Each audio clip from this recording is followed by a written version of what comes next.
कब्रिस्तान में या कहीं जाके गोश्त डालने या दाल डालें, चावल तो गलत है ना बेटा। ये मेरी बात सुने ना, कब्रिस्तान में आप जब कब्रिस्तान में डालते हैं, यहाँ अपनी छत पे चीलों पे डालें, चीलों और कौओं को भी डालें, तब भी वो आपका बेड़ा गर्क हो जाएगा उससे, क्योंकि शैतान जिन खाएंगे वो।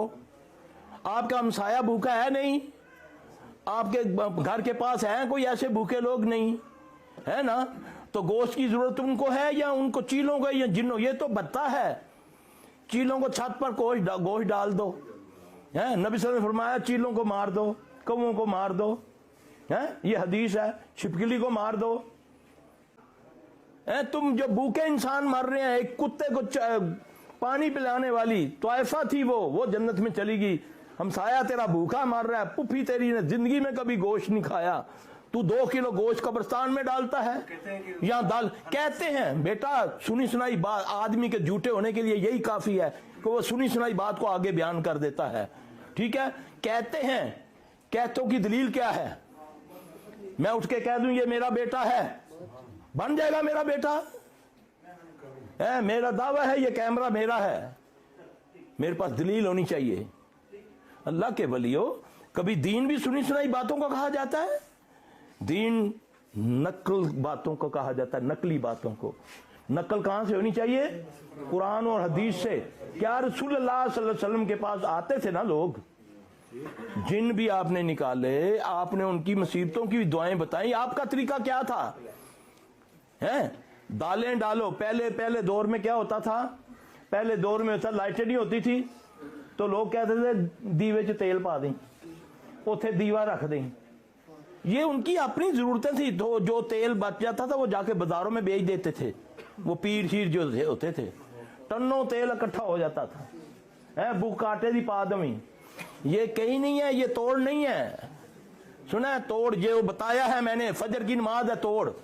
जाओ सारी जिंदगी लगे रहो, जहां मर्जी चले जाओ, नहीं बचोगे तुम जादू से, जब तक कि तुम अगर मुसलमान हो 5 वक्त नमाज नहीं पढ़ते हो तो नहीं टूटेगा तुम्हारा। अभी तो कोरोना की खातर शुरू हो गए हैं लोग वुजू करने के लिए, और जालमो अल्लाह की खातर तो वुजू करो ना। 5 बार वुजू करोगे कोरोना का असर नहीं होगा। हाँ जी, करो ना, वुजू करो ना, पर्दा करो ना। देखो फिर होता है कि नहीं, इसका नाम ही करो ना, अल्लाह ने ता ही रखा कि पर्दा करो ना, तो वुजू भी करो ना, तो नमाज भी पढ़ो ना। है एक जरासीम से पद निकले हुए सारी सुपर ताकतों के, और जरासीम का खालिक है, उसको कभी हमने नहीं अपने नाउज़बिल्लाह अस्तगफिरुल्लाह कभी खातर में नहीं लाए कि वो हमसे पूछेगा कि नहीं पूछेगा। उसके मामले में इतने बेखौफ हैं, ऐसा कोई नहीं है तोड़, बल्कि फंस जाओगे, फिर सारी जिंदगी गोश्त फेंकते रहोगे। नहीं फेंकोगे उसी दिन तुम्हारा काम खराब होगा। फिर सरकार आज फिर बच्चा टट्ठावे गोश्त पाया सी या नहीं जी, भुल गया सा, तकिया ही ना, तू सरकार नू नाराज कर दिता। उस सरकार के पीछे जाओ जो राजी हो जाए, तो कोई नाराज, सारी कायनात नाराज हो जाए, उसका बाल नहीं बीका कर सकती। उस जात के पीछे जाओ, उसके नबी के पीछे जाओ सल्लल्लाहु अलैहि वसल्लम, उससे पूछो मुझे ये क्या करना है, वो बताएगा। नबी को सिर्फ दमालों के लिए डाल लिया, या सियासत के लिए डाल लिया, या अंगूठे चूमने के लिए रख लिया नबी सल्लल्लाहु अलैहि वसल्लम को। अमल की बारी आती है तो मेरा बाप, मेरा दादा, मेरा पीर, मेरा सिलसिला, जब अमल की बारी आती है, तो जब चूमने ही जाओ और फ्रॉड मचाने की बारी हो, तो फिर नबी का नाम लगा देता है।